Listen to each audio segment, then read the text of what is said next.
अस्सलाम वालेकुम students. I hope कि आप सब खैरियत से हैं। तो इंशाल्लाह आज हम अपनी हिस्ट्री के लेक्चर को दोबारा से कंटिन्यू करेंगे और इसके आगे जहां हम ईआईसी पे थे उसी के आगे कंटिन्यू करेंगे। तो काइंडली प्लीज मुझे बता दें, लास्ट हमने ईआईसी कंप्लीट कर लिया था।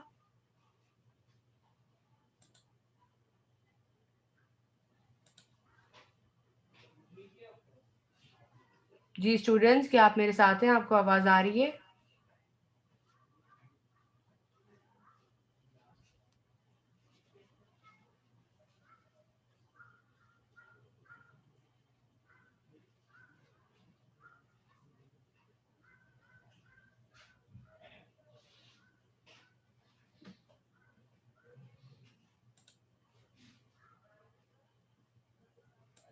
ठीक है स्टूडेंट्स, तो will just start with an overview. जैसे कि हमने ईआईसी लास्ट क्लास में किया था, तो आपको ईआईसी के बारे में बताया था कि ईआईसी जो है it's basically East India company. जब मुगल एम्पायर के डाउनफॉल हो गया था, जब मुगल एम्पायर के डिक्लाइन के बाद जब ब्रिटिश का अराइवल हुआ था इंडियन सब कॉन्टिनेंट के अंदर, तो उस टाइम पे जो है फिर ब्रिटिश की एक प्राइवेट कंपनी जो ब्रिटिश मर्चेंट्स चला रहे थे, दैट इज ईआईसी, उनको जो थी इजाजत मिली थी क्वीन एलिजाबेथ वन से इन 1600 एडी। उसके बाद ये ईआईसी जो थी it started their trade work in Indian subcontinent. अब इस ईआईसी के अंदर जो है मैंने आपको बता दिया था कि ईआईसी क्या थी। एक प्राइवेट कंपनी थी, उसमें ब्रिटिश ट्रेडर्स थे, मर्चेंट्स थे। उसको ब्रिटिश मर्चेंट्स जो थे उस ग्रुप को रन किया करते थे और उनको परमिशन मिल गई थी क्वीन एलिजाबेथ वन से। उसके बाद फिर आपको ये भी बता दिया था कि ईआईसी जो है वो कब बनी थी। सबसे पहले उनको 1600 में उनको परमिशन मिली। फिर 1608 में उनको जो है फर्स्ट उनकी ब्रिटिश शिप लैंड हुई थी गुजरात के अंदर। फिर 1612 में उनको परमिशन मिल गई थी गुजरात के गवर्नर से कि वो गुजरात में ट्रेड शुरू कर सकते हैं। और 1615 के अंदर जो है जो मुगल एम्पर थे, एम्पर जहांगीर, उन्होंने ईआईसी को अलाउ कर दिया था कि they can trade all over India. उसके बाद फिर आपको ये भी बता दिया था कि कहाँ से ईआईसी जो था वो शुरू हुआ था। उनको ट्रेड मोनोपोली बेसिकली मिली थी ब्रिटेन और अफ्रीका के ईस्ट एरियाज के अंदर करने की। लेकिन ईआईसी ने अटेम्प्ट की थी कि वो एक इंडोनेशियन रीजन के अंदर जाके जो है अटेम्प्ट करें। लेकिन इंडोनेशियन रीजन के अंदर डच और यूरोपियंस रहते थे और उस इलाके में डच का बहुत ही स्ट्रॉन्ग कंट्रोल था। तो जब वहाँ डच के साथ वॉर्स हुई तो उसमें ब्रिटिश जो थे वो डिफीट हो गए। ठीक है, तो जब वो वापस जा रहे थे ईआईसी, तो they just tried there luck in the Indian सब कॉन्टिनेंट और वो लक उनकी हो गई कामयाब। तो उनकी जो फर्स्ट शिप थी it landed in Gujarat. A place in Gujarat है सूरत। ठीक है, वहां पे लैंड हुई थी। अब ये ईआईसी आईक्यू थी ट्रेड करने। ईआईसी बेसिकली इंडिया आईक्यू थी। ईआईसी आई थी ट्रेड करने के लिए। दूसरा, इंडियन सब कॉन्टिनेंट के अंदर जो बेतहाशा वेल्थ थी, इमेंस वेल्थ जो कि मुगल ट्रेजरी की थी, उससे अट्रैक्ट हुए थे, इंडिया को प्रोटेक्ट करने आए थे। इंडिया को प्रोटेक्ट करने से उनका मकसद ये था कि इंडिया के ऊपर जो फॉरेन जो कंट्रीज थी जैसे यूरोपियंस वगैरह, तो इससे पहले कि they will attack on India, ठीक है, ब्रिटिश दे शोड कि we are the one to come to protect India. ठीक है, रशिया से और दूसरी तरफ से उनको प्रोटेक्ट करने के लिए आए थे कि दूसरी जो फोर्सेस हैं, जो फॉरेन इन्वेजन हैं, जैसे रशियंस वगैरह हैं, वो लोग आके जो है सिचुएशन के एडवांटेज ना ले पाए, इस वजह से उसको प्रोटेक्ट करने आए थे। फिर India was an alternate destination for the British. कैसे? क्योंकि when they were unable to attempt in this Indonesian region, तो वो वहां से हार गए थे विद द डच। यूरोपियन से जब हारे and when they were coming back, तो when they tried the luck in India, तो इत्तेफाक से they were successful over there. They had a successful attempt, तो इस वजह से India became their alternate destination. दूसरा, because India had a weak administrative and political control. ठीक है, इस वजह से they were able to overcome. EIC जो था वो इस वजह से इंडिया के अंदर आ पाया। And basically East India Company it came into India to compete with the Europeans. Europeans में शामिल हो जाते हैं पोर्चुगीज, फ्रेंच और डच पीपल। ठीक है, और इनसे compete करने के लिए, ताकि इनके मुताबिक जो पोर्चुगीज से जो इंडिया का ट्रेड चल रहा था उसके मुताबिक उसके मुकाबले में अपने ट्रेड को ज्यादा फोकस करने के लिए जो थे ईआईसी बेसिकली इंडिया में आई थी। ठीक है, ये हम पिछली क्लास में कर चुके थे। और यहाँ तक अगर सबको सब क्लियर भी हो गया रिव्यू में तो प्लीज चैट में बता दें, so will move on further.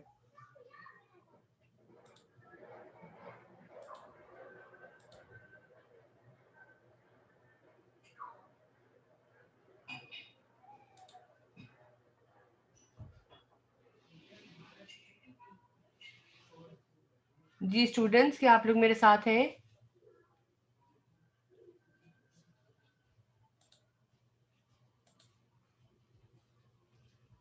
ठीक है, फिर हम आगे बढ़ते हैं।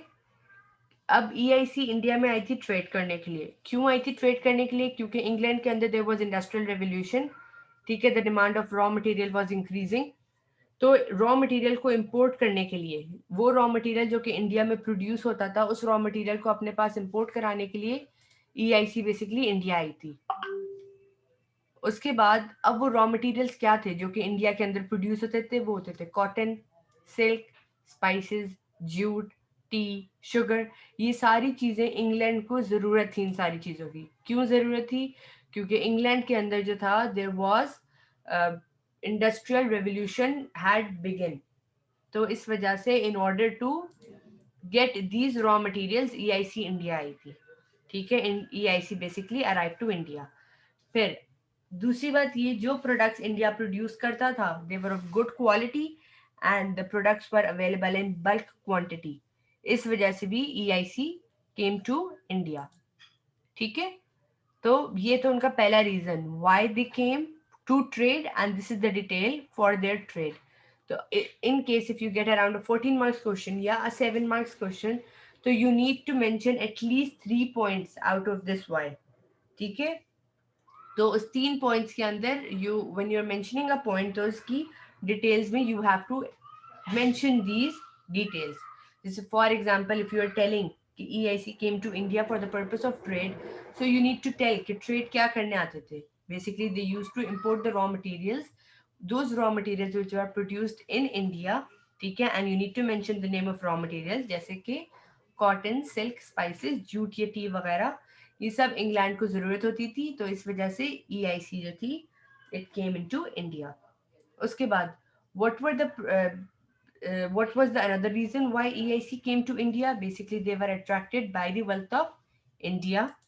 ठीक है, and what was the wealth of India? जो मुगल एम्परर्स थे, उनके जो एंसेस्टर्स थे, उनके पास बहुत सारे जेम्स के कलेक्शन थे। ठीक है, मुगल ट्रेजरी पूरे के पूरे प्रेशियस स्टोन से भरी हुई थी। ठीक है, Akbar he was the first Mughal emperor who organised a treasury for precious stones. Jahangir जो कि दूसरे एम्परर थे, वो जेम्स के लवर थे, उनको डायमंड और जेड्स बहुत पसंद थे। जो मुगल एम्परर्स आते गए, they were all rich in diamond, ruby, emerald, sapphire, gold. Betahasha, they had precious stones available. The Mughal treasury was containing different types of stone. It was full of wealth. ठीक है, तो India को उस जमाने में क्या बोला करते थे? As the golden sparrow. ठीक है, और इसी इनॉर्मस वेल्थ की वजह से EIC was attracted by this wealth of India, so EIC came to the Indian subcontinent. ठीक है, साथ के साथ सब नोट करते जाएं, और जिसको स्क्रीनशॉट लेना है वो स्क्रीनशॉट ले लें इन पॉइंट्स के। ठीक है, I am just giving 2 seconds, फिर will move on towards the third point, that is to protect India. फिर ईआईसी क्यों आई थी India? Basically to protect India. ठीक है, इंडिया को प्रोटेक्ट करने के लिए आए थे। कैसे आए थे इंडिया को प्रोटेक्ट करने के लिए? Will move on. Basically Mughal empire जो था वो उस जमाने में डिक्लाइन हो रहा था। औरंगजेब की डेथ के बाद, as I told you in the previous class, कि बहुत सारे जो थे डिफरेंट रूलर्स आ गए थे। तो EIC was the Mughal Empire was basically declining, was towards its downfall. It was at the verge of decline. तो अब जो बहुत सारे पीपल थे, जैसे कि Russians and other European Nations, they wanted to take advantage of this situation. They wanted to take advantage of this situation, and in order to protect India and to prevent Russia from having an access to the warm water of Arabian Sea. Arabian sea की तरफ से ही आप India की तरफ जाते हो ना, अगर आपने मैप को आपको पता हो वर्ल्ड मैप में, तो इससे पहले कि वो रशिया को प्रिवेंट करते British, they wanted to prevent Russia, कि रशिया जो है वो अरेबियन सी के जरिए जो है वो इंडिया तक ना पहुंचे। तो British entered India and they declared India as their colony. ठीक है, उन्होंने ये कह दिया था कि India is a part of British colony. ठीक है, and this was basically to prevent Russia from entering India and having an access to the Arabian Sea water. ठीक है, then India was an alternate destination for the British. ठीक है, कैसे? क्योंकि initially जब आपने EIC का पढ़ा तो it was given monopoly in the east of Africa, ठीक है। लेकिन लेटर EIC कहाँ चली गई थी? They went to East Indies. East Indies का मतलब है इंडोनेशिया, यानी कि इंडोनेशियन रीजन में चले गए थे। वहां पे डच का बहुत ज्यादा स्ट्रॉन्ग कंट्रोल था। EIC जो था it was defeated by Dutch in some battles. तो डच ने ब्रिटिश को यानी कि EIC को उस इलाके से बाहर निकाल दिया। अब जब ये EIC वापस इंग्लैंड आ रहा था, so they saw India and they decided to try their luck, ठीक है। And eventually they became successful in their luck, they succeeded basically. और उनकी सक्सीडिंग की वजह क्या थी? Because of the weak political and administrative control of the Indians, क्योंकि Mughal empire basically was declining and many Mughal rulers were responsible for this decline, ठीक है। क्यों थे? why were they responsible? Basically because as I've told you previously कि they were pleasure seeking, ठीक है। they were just living a luxurious life and they were not looking towards the empire। और empire जो था वो बहुत vast था, बहुत huge था, उसको control करना बहुत मुश्किल था। औरंगजेब जो था उनकी भी लाइफ यही थी कि वो पैलेसेस बनाते, ह्यूज अमाउंट इस्तेमाल करते, he wanted to live a luxurious life, ठीक है। तो and there were succession disputes. तो इन सारी वजूहात की वजह से Mughal rulers were responsible for the decline of their empire itself. फिर द मुगल आर्मी और उनकी एफिशिएंसी जो थी वो भी डिक्लाइन हुई थी। Their expertise was declining, it was towards the end. फिर the rulers they were fighting among themselves, that was succession disputes. Mughal administration was getting weaker, ठीक है। उसको रूल करना मुगल एम्पायर को बहुत डिफिकल्ट होता जा रहा था। EIC ने इसी सिचुएशन का एडवांटेज लिया और इंडियन सब कॉन्टिनेंट के अंदर ब्रिटिश अराइव हो गए, ठीक है। इस पार्ट की भी सब जो है नोट डाउन कर लें, ठीक है। और जिसने इसको नोट नहीं किया वो स्क्रीनशॉट ले ले। I am giving you 2 seconds, then we'll move on towards the last part. The last reason basically EIC क्यों आई थी, that was to compete with the Europeans,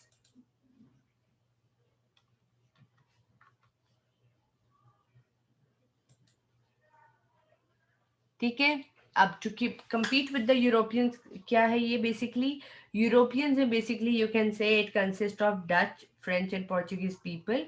और पोर्चुगीज जो थे they were the first Europeans who established a direct link with India. इन्होंने India के साथ basically direct link establish किया था। पोर्चुगीज के पास जो था बहुत ही स्ट्रॉन्ग इन्फ्लुएंस था in the court of Jahangir, यानी जब जहांगीर मुगल एम्परर थे तो उस जमाने में पोर्चुगीज के पास एक बहुत ही स्ट्रॉन्ग कंट्रोल था उस जमाने में, क्योंकि इंडिया और यूरोप के बीच में जो था वो स्पाइस ट्रेड हुआ करती थी और उसके ऊपर they had the control, Portuguese had the control basically during this trade. और वो ट्रेड जो था वो बहुत प्रॉफिटेबल होता था both for the European nation यानी for the Portuguese people as well as the India. अब British they wanted to take advantage of these profits, ठीक है। In order to take advantage of these profits EIC यानी कि their first trading company it came to India, ठीक है। तो with this we are done basically कि EIC जो थी वो इंडिया आई क्यू, ठीक है। उसके बाद there is a question basically 4 marks से कभी कभी CI में आता है कि व्हाट इज EIC, ठीक है। तो I have written it for you. तो EIC यानी कि ईस्ट इंडिया कंपनी बेसिकली एक ट्रेडिंग कंपनी थी, ठीक है, which was founded by a group of British merchants, ठीक है। फिर 1600 के अंदर this company was granted permission by the British government to trade with the eastern countries, ठीक है। तो आपने सबसे पहले ये बता दिया कि EIC थी क्या, ठीक है। और अब आप ये बता रहे हैं कि EIC का व्हेन का पार्ट बता रहे हैं। पहले आपने बता दिया कि वो एक ट्रेडिंग कंपनी थी जो कि ब्रिटिश मर्चेंट्स ने फाउंड आउट की थी। अब आप ये बता रहे हैं कि उनको 1600 के अंदर यानी व्हेन के पार्ट में आप बता रहे हैं कि इस कंपनी को परमिशन मिली थी ब्रिटिश गवर्नमेंट की तरफ से कि वो इन ईस्टर्न कंट्रीज के साथ ट्रेड कर पाए। फिर आप इनकी डिटेल बता रहे हैं कि इनकी पहली ट्रेडिंग शिप जो थी वो सूरत में लैंड हुई 1608 में, लेकिन इनको मुगल रूलर्स ने परमिशन दी ट्रेड करने के लिए इन 1612 में, ठीक है। उसके बाद फिर आप ये बता रहे हैं कि ये ट्रेड ओवरऑल आपने बताना है। अब no need to explain each and everything क्योंकि it's just what was EIC। तो आपने ये बताया कि इनका जो ट्रेड था इट वाज वेरी प्रॉफिटेबल और जिसकी वजह से इनके ट्रेडिंग पोस्ट बन गए थे। कहाँ पे? 3 एरियाज में बन गए थे। थ्री मेन बेसिस इनकी तैयार हो गई थी at 3 presidencies, ठीक है, and those presidencies are at Madras, which was in 1640, at Bombay in 1664, and at Calcutta in 1690. अगर आप डेट मेंशन करना चाहें, it's okay, it's very good, and अगर आप ना मेंशन करना चाहें, you can just mention the name, ठीक है। देन फिर ईआईसी ने अब क्या किया? What was their aim? Basically उनका एम ये था कि they started keeping an army of Indian soldiers to protect their trading interest, क्योंकि नाउ दे स्टार्टेड ट्रेडिंग, तो अपने ट्रेडिंग इंटरेस्ट को प्रोटेक्ट करने के लिए दे नीडेड एन आर्मी, तो इस वजह से दे केप्ट एन आर्मी। फिर 1686 में EIC fought against Aurangzeb and they were defeated, ठीक है। सो दे वर फोर्स टू पे हैवी फाइन्स। अब ये हैवी फाइन्स किसको पे करने थे?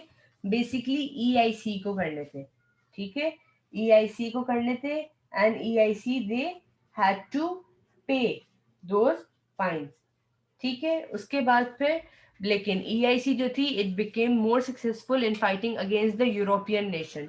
वो यूरोपियन नेशन में क्या था? Dutch, French and Portuguese. Eventually हमने पढ़ा है ना कि पोर्चुगीज के साथ जो ट्रेड हो रहा था, इट वाज वेरी प्रॉफिटेबल, और ब्रिटिश जो था वो इस ट्रेड का एडवांटेज उठाना चाहते थे, इस वजह से वो इंडिया में आ गए थे। तो ईआईसी जो था, it became successful while they fight it with other European nations, and by the 18th century EIC it gradually grew into a military and political power, यानी कि it expanded a lot, ठीक है। बहुत ही strong British की ये base बन चुकी थी, इनकी पूरी अच्छी तरह से इन्फ्लुएंस ग्रो हो गई थी, ठीक है। तो if you get a question कि what was East India company या why was East India company interested in India, तो you can mention both the reasons, ठीक है, कि why they wanted it. No, these reasons are basically for the EIC. What is EIC? And the reasons which I gave you above, that is to for trade, yeah, to protect India, or to the as they were attracted by the wealth of India to compete with the Europeans. वो जो 7 reasons हैं, those 7 reasons are basically of EIC. Why EIC came to India? Why EIC came to India? के वो 7 reasons हैं. Has those.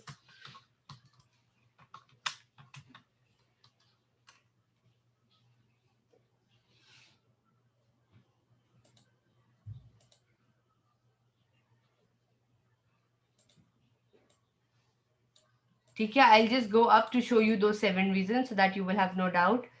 These 7 reasons, yeah, these 6 reasons are basically for the East India Company कि East India Company क्यों आई थी trade करने के लिए. I hope it's clear, Amatul Farm.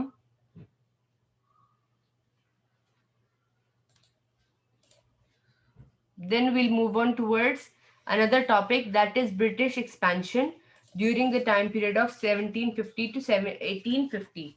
ठीक है, लेकिन इससे पहले I start this topic, I just want to know कि if everything is clear तो chat box में बता दें, and if everything is has been noted तो भी बता दें, and if someone wants to me to just scroll it up to just message me in the chat box, और जिसने स्क्रीनशॉट लेने स्क्रीनशॉट ले ले, जिन्होंने नहीं लिया वो भी ले ले. Then we'll continue.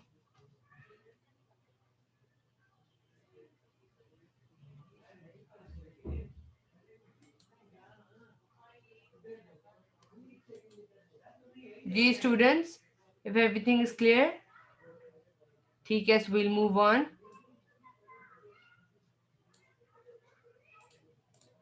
ठीक है, अब ब्रिटिश जो थी बेसिकली इंडिया आई थी for the purpose of trade, ठीक है, और जब वो ट्रेड के लिए आई थी तो eventually and gradually East India company, ठीक है, then East India company came for the purpose of trade and then they captured India, and some of their attempts were successful and some were failure, ठीक है।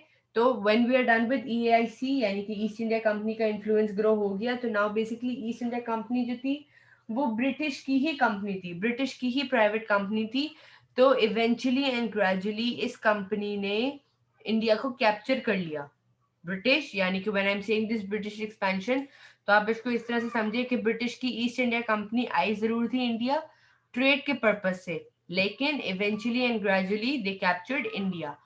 When they captured India, इसके अंदर some of their attempts were successful and some of their attempts were failure. तो we'll start off with the success attempts. ठीक है, we'll start off with the success attempts. तो let's move on with the success attempt. तो उनका जो पहला attempt था that was battle of Plassey. अब बैटल ऑफ प्लाजे कब हुआ? इन 1757. ठीक है, और ये बैटल ऑफ प्लाजे था क्या? अब जैसे कि मैंने आपको अभी ऊपर बताया है कि ईस्ट इंडिया कंपनी जब आई थी, ईस्ट इंडिया कंपनी जब अपने आप को एक्सपैंड किया, तो ईस्ट इंडिया कंपनी ने अपने 3 जगह पे ट्रेडिंग पोस्ट बनाए थे. And what were the trading post? At Madras, Bombay and Calcutta. ठीक है, यहाँ पे ईस्ट इंडिया कंपनी के 3 ट्रेडिंग पोस्ट बन गए थे, at Madras, at Bombay and at Calcutta. ठीक है, तो battle of Plassey basically it was towards Calcutta. अब इन 1757 ये कलकत्ता जो था ये ब्रिटिश के कब्जे में आ गया था, क्योंकि यहाँ पे इनका ट्रेडिंग पोस्ट बन चुका था. तो जो नवाब ऑफ बंगाल थे सिराजुद्दौला, उन्होंने कलकत्ता पे अटैक किया और उन्होंने इसको कैप्चर किया. ठीक है, ब्रिटिश इस चीज से ऑफेंड हो गए. When they got offended from this, they send an army. ठीक है, और उनकी आर्मी का जनरल कौन था? Robert Clive. ठीक है, उन्होंने रॉबर्ट क्लाइव को भेजा. रॉबर्ट क्लाइव ने कलकत्ता को दोबारा रिकैप्चर किया, और ये जो रिकैप्चर का प्रोसेस है, this is basically battle of Plassey. ठीक है, तो first of all battle of Plassey कब हुई? 1757 में. ठीक है, क्या हुआ? Calcutta was under the capture of British. ठीक है, Nawab of Bengal Sirajuddaulah he attacked on Calcutta and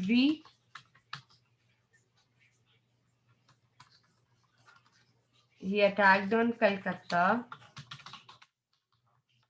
and captured back it. ठीक है, British got offended from this, so they sent their army under Robert. They sent their army under Robert Clive. ठीक है, to attack Calcutta and recapture it. सही, this is the battle of Plassey. अब इसके अंदर हुआ क्या था? बेसिकली मीर जाफर, जो कि सिराजुद्दौला के एक क्लोज फॉलोअर थे, ठीक है, ही बिट्रेड हिम. एक्चुअली उन्होंने बिट्रे किया इसको. क्यों बिट्रे किया? क्योंकि he was bribed by Robert Clive, and when he betrayed him, तो Robert Clive he won the battle and Sirajuddaulah got defeated. ठीक है, and when he got defeated, तो रॉबर्ट क्लाइव ने फिर क्या किया? He finally became the governor of Bengal, और उन्होंने मीर जाफर को क्या बना दिया? नवाब ऑफ बंगाल. तो ये वाली जो ब्रिटिश की अटेम्प्ट थी बेसिकली सक्सेसफुल हुई. ठीक है, तो will just right it further. तो Mir Jafar, who was a close follower of Sirajuddaulah, betrayed him. Robert Clive won the battle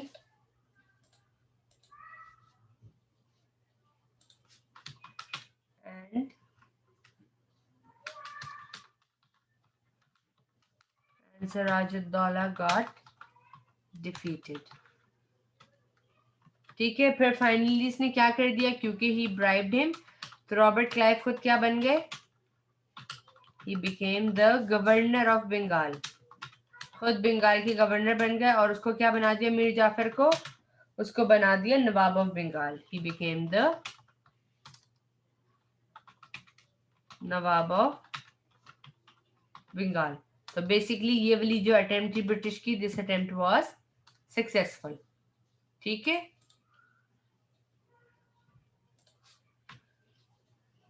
उसके बाद then we have the second attempt, that is battle of Buxar. ठीक है, ये बैटल ऑफ बुगजार, और ये battle कब हुई थी? Battle of Buxar basically it took place in 17 64, ठीक है। So it took place in 1764। इसके अंदर अब कौन थे? मीर जाफर, ठीक है। इन्होंने ज्वाइन हैंड्स किए थे शिवा-उद-दौला के साथ। Mir Jafar, Mir Qasim sorry, he joined hands, यानी कि he came into alliance, he came into alliance with Shiva, with शिवा-उद-दौला, ठीक है। अब ये मीर कासिम कौन थे? ये बेसिकली मीर जाफर के फादर इन लॉ थे, मीर जाफर के फादर इन लॉ थे, ठीक है, जिन्होंने अलायंस की, यानी कि हाथ मिलाए किसके साथ? शिवा-उद-दौला के साथ। वो जो थे सिराजुद्दौला के भाई थे, ठीक है। फिर अब शिवा-उद-दौला बेसिकली कौन थे? ये जो थे ना नवाब ऑफ ऊद थे। तो he came into alliance with the Nawab of Oudh, that is Shuja-ud-Daulah, या he formed an alliance. Mir Qasim formed an alliance with Nawab of Oudh Shuja-ud-Daulah, ठीक है। उसके बाद एंड इसके साथ एक और बंदे के साथ हाथ मिलाए थे,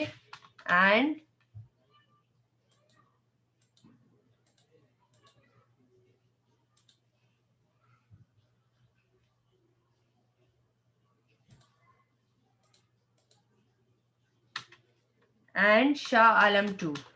and Shah Alam two basically कौन थे? He was the emperor of India. उस दिन मैंने आपको सारे मुगल एम्पायर्स का वो दिखाया था, ठीक है।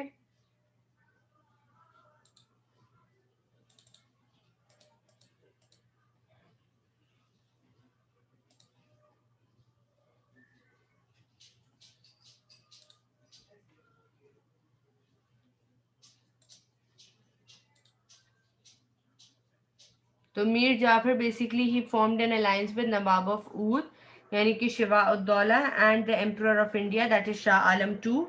उसके बाद अब ये इनका पर्पस क्या था? Basically the purpose was to fight against the British, क्योंकि ब्रिटिश ने एक्चुअली इनकी जगह कलकत्ता कैप्चर कर लिया ना, इस वजह से they wanted to fight against the British.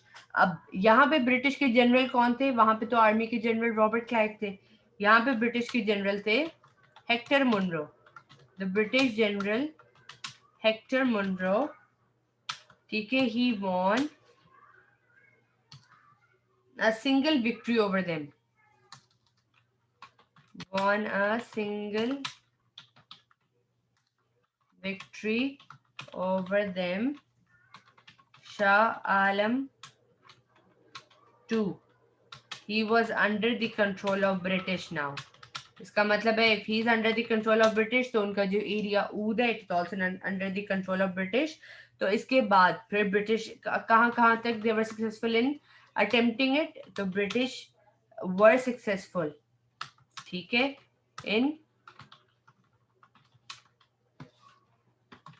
in capturing Allahabad,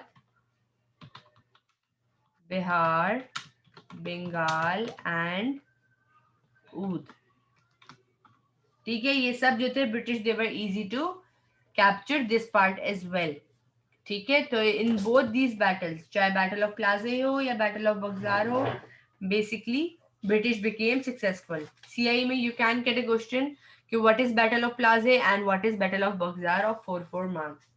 फिर इसके आगे ब्रिटिश ने फिर what was there another attempt? British की दूसरी अटेम्प्ट ये थी दैट दे एंटर्ड दिल्ली, ठीक है। ब्रिटिश एंटर्ड दिल्ली, ठीक है। और ये जो उनकी अटेम्प्ट थी बेसिकली कौन सी अटेम्प्ट थी? दिल्ली क्या है? दिल्ली जो है वो बेसिकली इंडिया का कैपिटल है, ठीक है, यानी इंडियन सब कॉन्टिनेंट का कैपिटल है। तो वंस ये यहाँ पे एंटर हो गए, इसका मतलब है कि नाउ देर इजी, वो इंडिया के बिल्कुल मेन एरिया पे। तो ये when did they enter in Delhi? In 1803, ठीक है।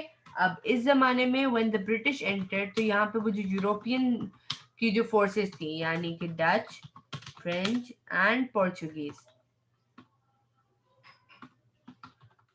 ठीक है, they were present in India at that moment, ठीक है। अब ब्रिटिश को ऐसा डिफीट था, ऐसा खौफ था, ऐसा फेयर था कि may be French will defeat the Marathas और वो खुद जो है ना दिल्ली को कैप्चर कर लेंगे, ठीक है, क्योंकि दिल्ली जो था वो किसके कंट्रोल में था?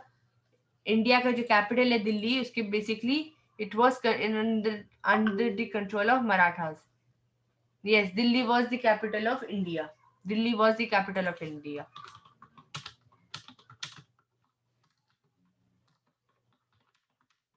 Delhi was the capital of India at that time.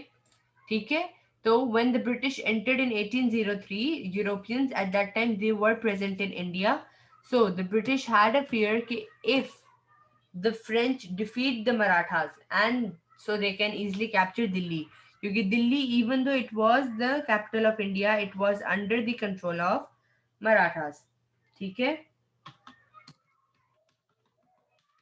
तो Delhi was basically under the control of Marathas.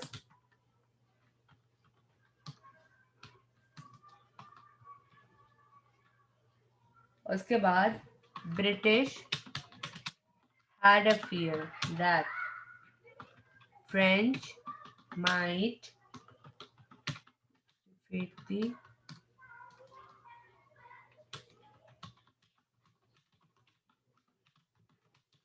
and so they can capture Delhi. तो बिफोर, इससे पहले कि फ्रेंच ये करते, before French could do that, British arrived to India. ठीक है, the British they came to India and they defeated the Marathas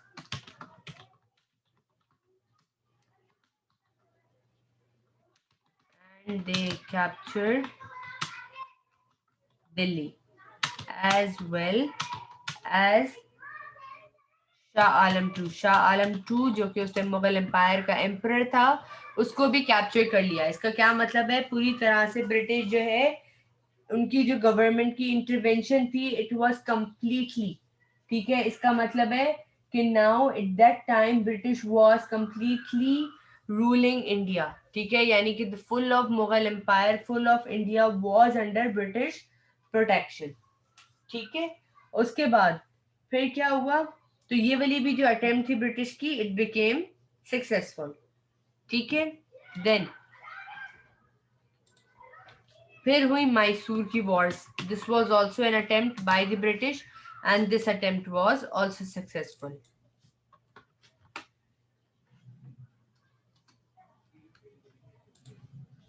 ठीक है, अब मैसूर एक इलाका था, ठीक है, जहां के जो रूलर थे वो बेसिकली हैदर अली थे. तो Haider Ali was the ruler of Mysore. और ये मैसूर जो इलाका था ये कहाँ था? बेसिकली हैदराबाद से थोड़ा आगे था. तो अब जब हैदर अली की डेथ हो गई तो जो नेक्स्ट रूलर बने वो कौन बने? टीपू सुल्तान बने. तो टीपू सुल्तान was the next ruler after the death of Haider Ali. ठीक है, अब हुआ ये इन 1767 ब्रिटिश ने यहाँ पे कर ली अलायंस. ठीक है, British had an alliance with the Nizam of Hyderabad. ठीक है, एंड द मराठास, उन्होंने दोनों के साथ हाथ मिला लिया to fight against this Mysore ruler, यानी कि to fight against Hyder Ali. ठीक है, to fight against the ruler of Mysore Hyder Ali. ठीक है, अब यहाँ पे मैसूर की 4 वॉर्स हुई. तो इन द फर्स्ट वॉर, ठीक है, इसका मतलब है फर्स्ट मैसूर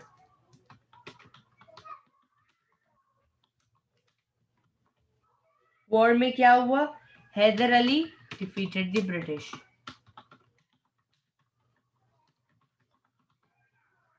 ठीक है, तो यहाँ पे ब्रिटिश अनसक्सेसफुल हो गए. उसके बाद ड्यूरिंग द सेकेंड वॉर, ठीक है, हैदर अली डाइड. ठीक है, तो Tipu Sultan he became the ruler. So in the second Mysore war, Hyder Ali died and Tipu Sultan became the new ruler of Mysore. ठीक है. Then in the third war,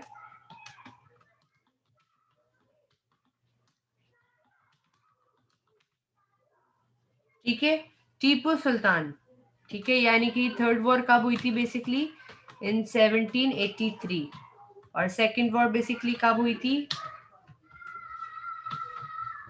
1781. ठीक है. फिर फर्स्ट वॉर 1767 जैसे कि मैंने आपको बता दिया है.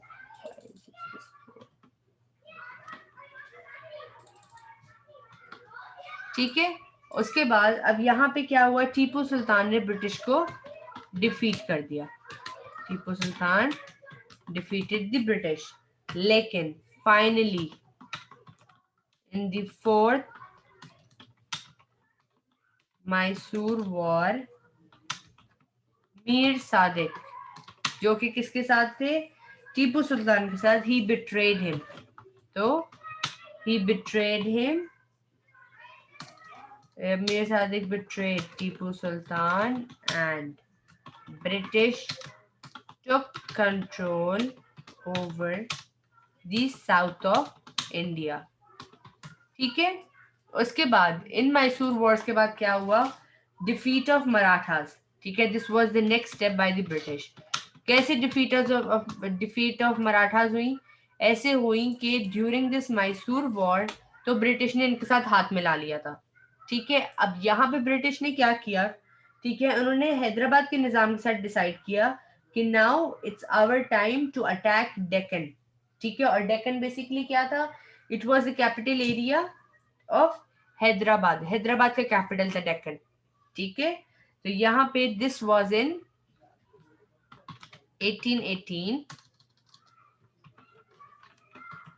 in 1818, ठीक है, British and the Nizam of Hyderabad decided to attack Deccan. ठीक है. This is capital of Hyderabad. सही. Then यहाँ पे क्या कर दिया, they decided, they defeated Marathas and they were successful in capturing Deccan. ठीक है. तो यहाँ पे भी ब्रिटिश की जो दूसरी अटेम्प्ट थी, दिस वाज आल्सो सक्सेसफुल. अभी तक हम ब्रिटिश की सारी क्या पढ़ रहे हैं, सक्सेस पढ़ रहे हैं. ठीक है. नाउ, ठीक है, there is another success, that is annexation of Sindh.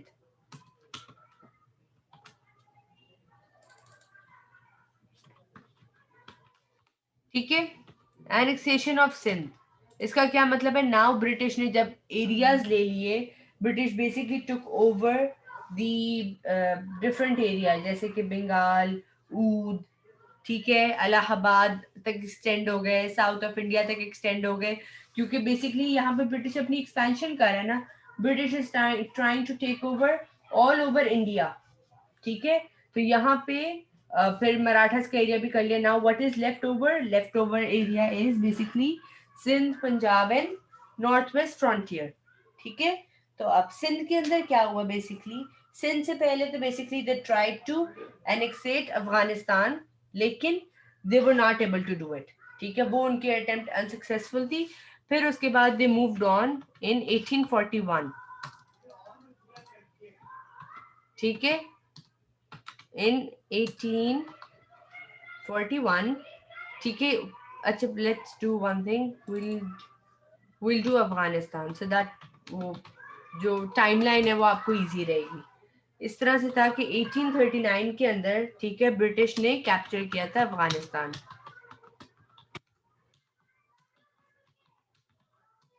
ठीक है. British captured Afghanistan and they were successful. ठीक है. लेकिन हुआ ये, जो लोकल पीपल थे यानी द लोकल अफगान, ठीक है, they started opposing it, and when they started opposing it, तो in 1841 British had to leave Afghanistan.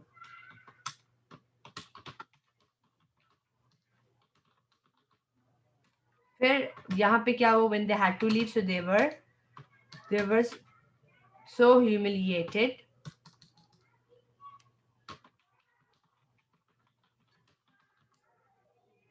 ठीक है, तो यहाँ पे in order, when they were humiliated from here, तो इस वजह से, ठीक है, they decided to annex Sindh.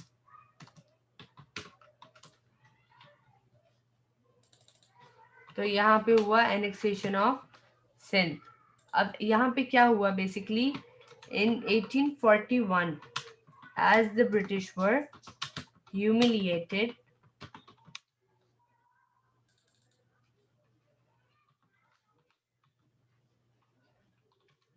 and they wanted to restore their pride. They wanted to restore back their pride. ठीक है, so the British forces entered Sindh under the leadership of Sir Charles Napier. ठीक है, ये कौन थे, British की army के बंदे थे. ठीक है, अच्छा जी, sir Charles Napier, he was very successful. किस चीज में सक्सेसफुल हुए, in letting the amirs of Sindh to fight with each other. ठीक है, अब ये जो सिंध के जो अमीर्स होते हैं कौन होते हैं, बेसिकली जैसा हैदराबाद के निज़ाम है इस तरह सिंध के अमीर्स है. ठीक है, सिंध के आमिर्स आप बोल लो बेसिकली. तो they were very successful in making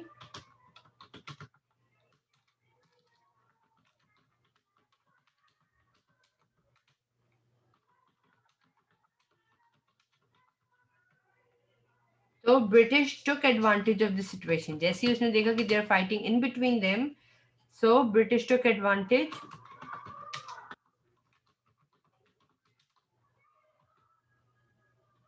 and captured Sindh.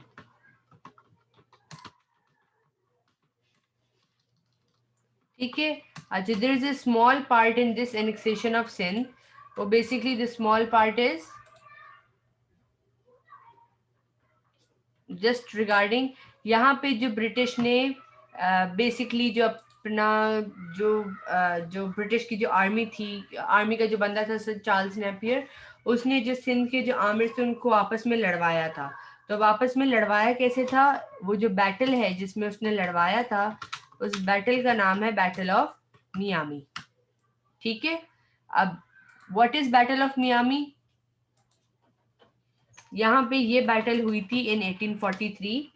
ठीक है, इट टुक प्लेस नहीं took place in 1843. It was between the British and Amirs of Sindh. Sindh के अमीरों के बीच में थी. It was basically between the British as well as the Amirs of Sindh. ठीक है, अब यहाँ पे था क्या, बेसिकली ब्रिटिश हैड 2800 troops. ठीक है, और there were while on the other hand, while there were 20,000 amirs of Sindh. ठीक है, British was successful in defeating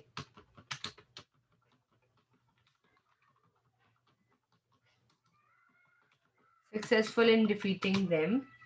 ठीक है, and so they captured Khairpur as well. ठीक है, उन्होंने ये वाला इलाका भी जो था कैप्चर कर लिया था ड्यूरिंग दिस बैटल. ठीक है,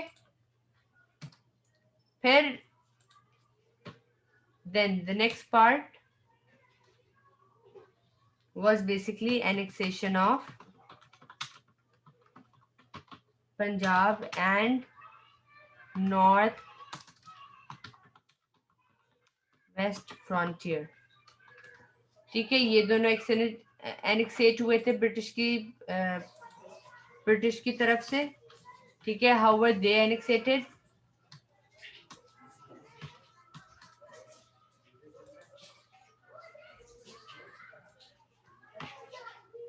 ठीक है, हुआ ये था, this annexation was basically from December 1846 till 1849. ठीक है, अच्छा जी, अब पहले will move on towards Punjab. Punjab किसके अंडर था? Punjab was under the ruler of Ranjit Singh. ठीक है, उसके बाद अब पंजाब में प्रॉब्लम क्या थी, जैसी एक लीडर की डेथ होती थी उनके बेटे आ जाया करते थे. फिर again there were succession disputes during these leaders. कैसे था? Basically Punjab was under the rule of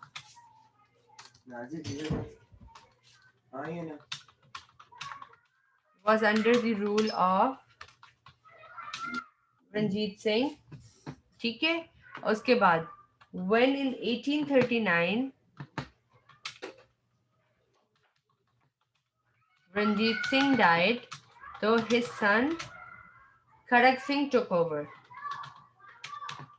ठीक है, उसके बाद after Khadak Singh, then the next successor was Dilip Singh.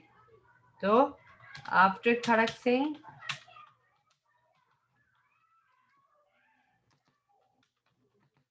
Dilip Singh took over. ठीक है, तो British was it was very easy for the British to defeat them and take over this area, क्योंकि बार बार सिखों के बीच में जो थी क्या हो रही थी, वॉर हो रही थी. ठीक है, तो it was very easy for them to defeat the Sikh empire and to come over and take over Punjab. ठीक है, तो then British defeated them very easily and captured Punjab.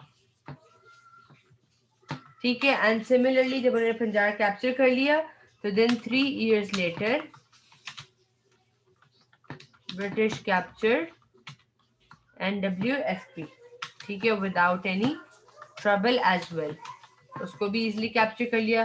They could easily capture this north west frontier province.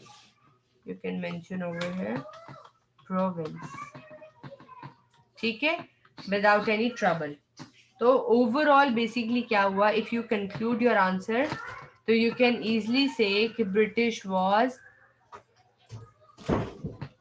Overall British were successful in capturing India.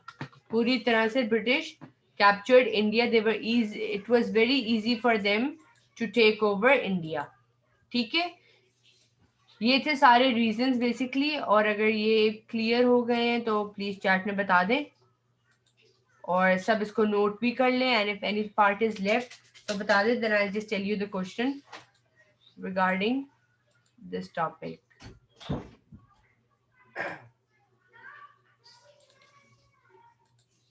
Has everyone noted each and every part of this topic?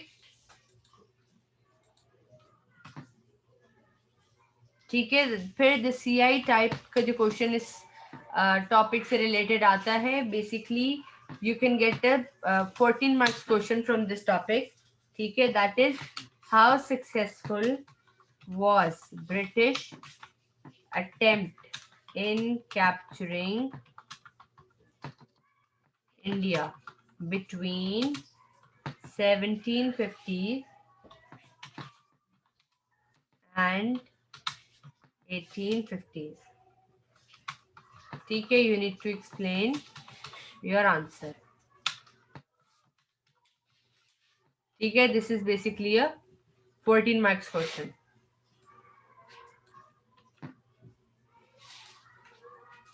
ठीक है, this is the CI question और ये बहुत important रहता है.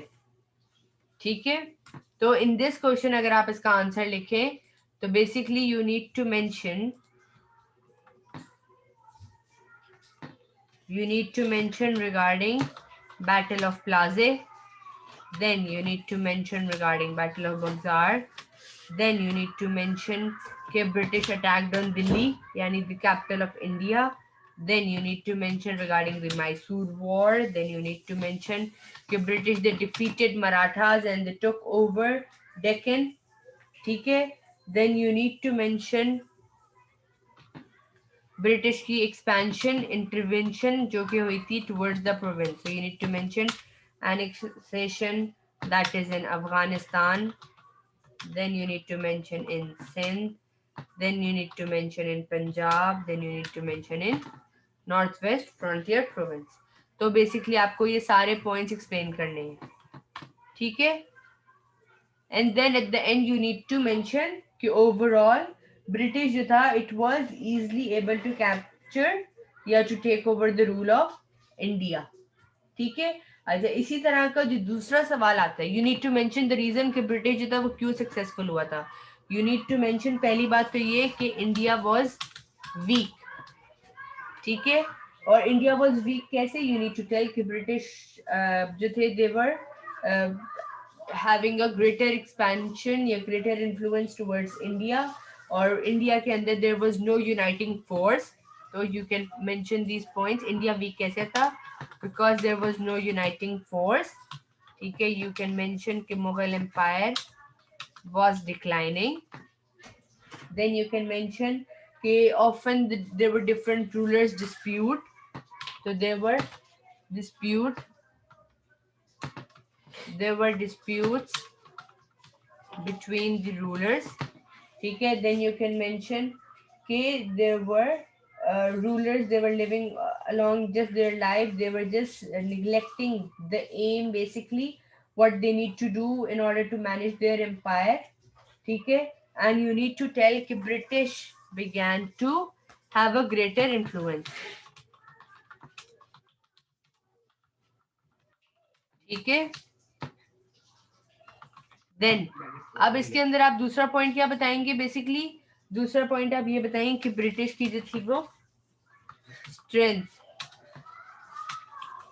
तो British की strength आप कैसे बताएंगे बेसिकली आप ये बताएंगे कि ब्रिटिश के अंदर इंडस्ट्रियल रेवोल्यूशन शुरू हो गई थी ठीक है British they were getting opportunities for trade so British they were very strong they were well equipped they had a better administrative system ठीक है and so British were able to rule large parts ठीक है तो when you are mentioning all this you need to mention कि British का rule basically you need to tell British rule you need to explain British expansion ठीक है आपको बताना पड़ेगा British they were well equipped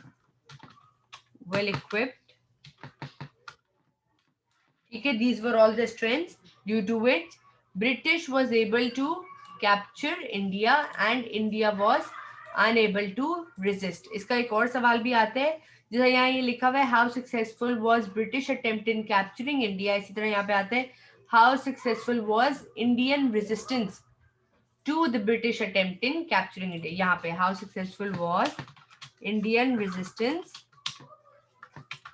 to the British attempt in capturing India between 1750s and 1850s. Explain your answer. ठीक है तो I'll just write both the question just a second. तो आप ये दोनों सवाल नोट कर लें. How successful was the British attempt in capturing India between 1750s and 1850s? And how successful was Indian resistance to the British attempt in capturing India between 1750s and 1850s? ठीक है I hope यहां तक आप सबने note कर लिए इस question को भी नोट डाउन कर ले it's a very important question for this part ठीक है and with this we are towards the end of our topic ठीक है अगर किसी को कोई डाउट है तो मुझसे पूछ लें if someone wants to take any screenshot for any part just let me know so I'll scroll up the page जिसको नोट डाउन करना है वो नोट डाउन कर लें and if everything is clear तो प्लीज चैट बॉक्स में बता दें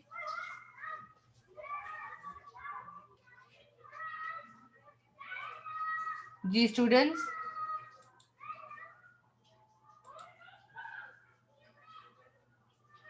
ठीक है, so we are done with our class. अपना बहुत सारा ख्याल रखिएगा। अल्लाह हाफिज।